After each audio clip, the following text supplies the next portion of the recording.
কত বলো, কত হয়েছে বলো, তোমারে দিয়ে দিচ্ছে।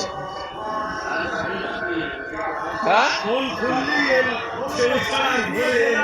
বল বল কত হয়েছে, কত হলো, কত হয়েছে তোমার? 11টা। আরে বন্ধ করছি।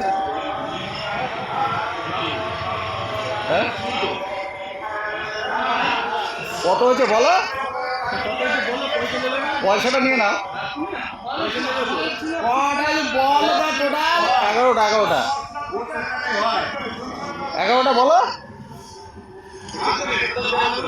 এই দাঁড়ালাম ওনার বলছি, 11টা কত হচ্ছে বলো। হিসাব শিখতে হবে তো, আমরা নয় তোমার টাকা দিয়ে দিচ্ছি, অন্য লোক তো টাকা মেরে দিতে পারে, ওই জন্য তোমার। হ্যাঁ তোমার হিসেবটা বলে দাও কত হয়েছে।